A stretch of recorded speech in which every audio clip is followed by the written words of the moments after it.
watching Chicago's Youth News Leader, where you'll get all the latest coverage of local and global issues important to teens. I'm Angie Cruz. Welcome to Hardcover News.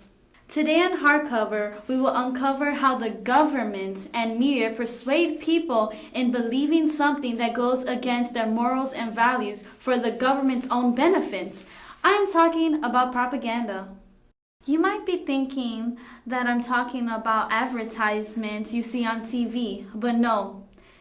This social tool can be even more powerful than commercial TV.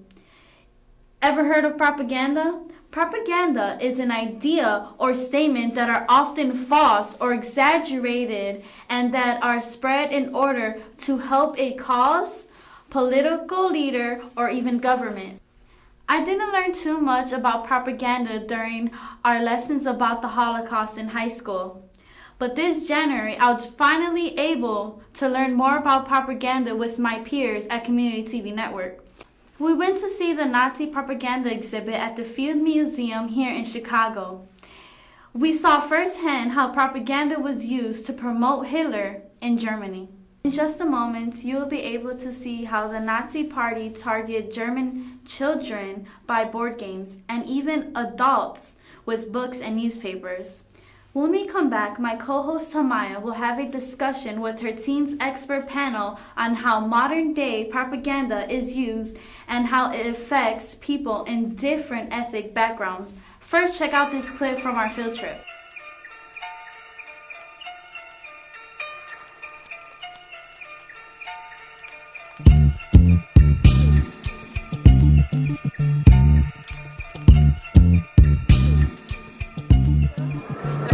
Propaganda is the Nazi Party is going to make Germany strong. We're going to get part of our land that we had to give up after World War I. We're going to get Germans working. People are going to have food for their family. They're going to have jobs. Farmers are going to have their land back. Now, though, propaganda starts getting ugly. First thing, when Hitler becomes chancellor, all other political parties are outlawed. Any newspaper or magazine that you can't publish anything that is critical of the Nazi Party or you're shut down. Nazis started to build on that because they were looking for an enemy. He flew around the country on an airplane giving speeches. No other political candidate was doing that. It's a weekly news magazine. The editor was named Julius Streicher. Remember that name. That newspaper was openly anti-Semitic and advocated the murder of Jews. Many Jewish people were sent to concentration camps and worked to death. Many of them was also gassed and cremated. And the surprising thing is, it wasn't only Jewish people. He also targeted handicapped, homosexuals, and gypsies. And no one should be treated that way. No one should. They shouldn't be marching in death marches and kicked out of their homes and forced to wear a Star of David on their shirts so they could be recognized as Jewish people. Just think about it. What if it was you? And how would you feel? His book was a major propaganda piece. Mein Kampf. Anyone heard of that book?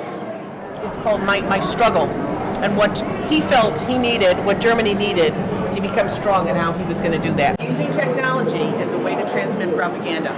We talked before about posters for students. Nazi Party made a big push towards children. Even though they weren't old enough to vote, there were board games for children. Whoever collected the most Jews and sent them off to Palestine would win. And these rallies that the Hitler Youth had were propaganda pieces. When you're at a big rally and everyone is shouting, Heil Hitler, you get caught up in this frenzy. Wow, I really learned a lot from that exhibit. I can't believe that board games for German children encouraged them to push Jews into Palestine in order to win the game.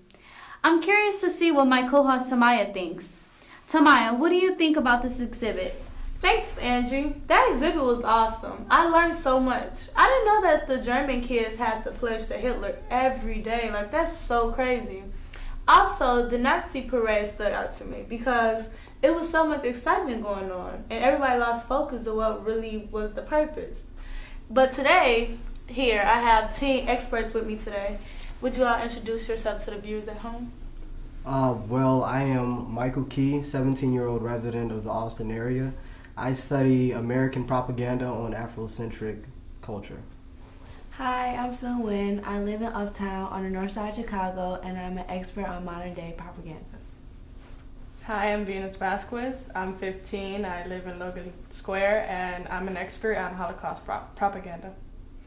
Hi there, my name is Hula. I'm a 19-year-old living in the residence of Porch Park, and I'm an expert in how Hitler affected propaganda. Well, let's start with you, Michael.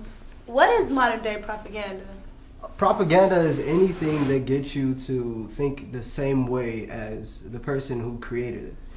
It could be a movie poster, it can be a movie itself, or it can be like television or commercial.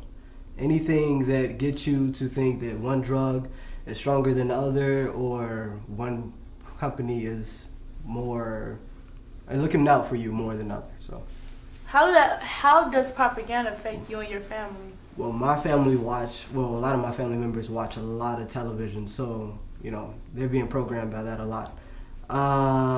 And also it's in newspapers, so it's kind of like everywhere we look, we see propaganda.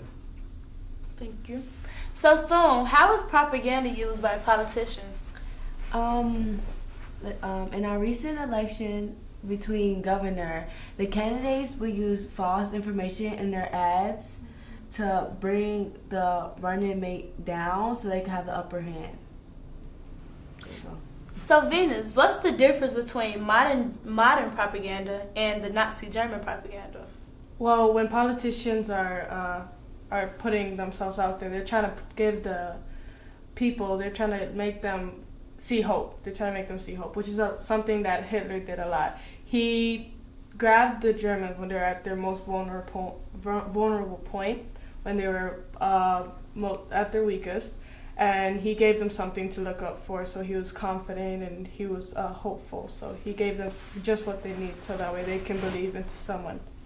Not to really interrupt you, but I do agree with you, Venus. Hitler was a man that was confident, and he did per se his subordinates as well. As we know, he grew his power through the 1918s, if I'm correct, towards the mid 1920s. That's when he had assumed his power and started persuading others around him. That caused a ripple within Germany to affect others that, where he got power and just made everything a new vision. Right, to give the Germans something to look for when they had no money, they had no food, was just what they needed. So when he came out and he said, I can help you, that gave the Germans hope. Maybe we can win the war. I mean, they weren't very successful. They took a lot of countries and they did make a lot of money, but in the end, now they owe a lot of money. So That is correct, yes. I sort of make that connection to how we are today inside of America. We're told that, ISIS and, different countries are just out to get us, and then we go out to get them.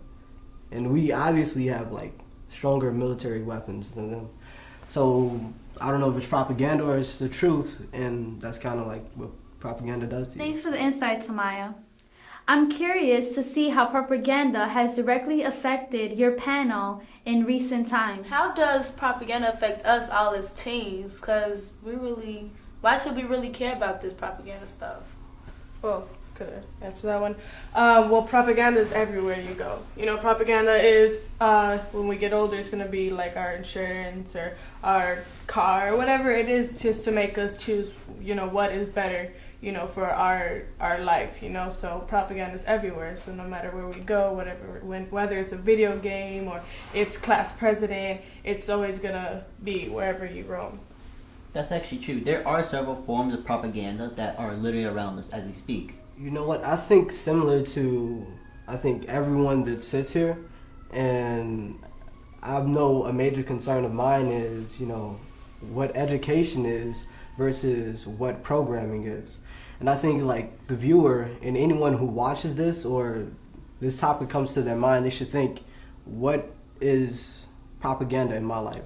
Where am I getting all this propaganda? If so, I'm getting propaganda. So Another thing is, when this propaganda comes, are you gonna jump on the bandwagon and follow everyone else, or are you gonna actually do what you believe in? Because a lot of times, when propaganda is out there, a lot of people speak their opinion, and they follow what is most agreed to. true. Thank you all for coming today. And back to you, Angie, at the studio. We hope you learned something new about propaganda, and most importantly, learn when the government is using propaganda for their own advantages. Well, that's our show for today. Thanks for watching. My name is Angie Cruz, and this is Hardcover News.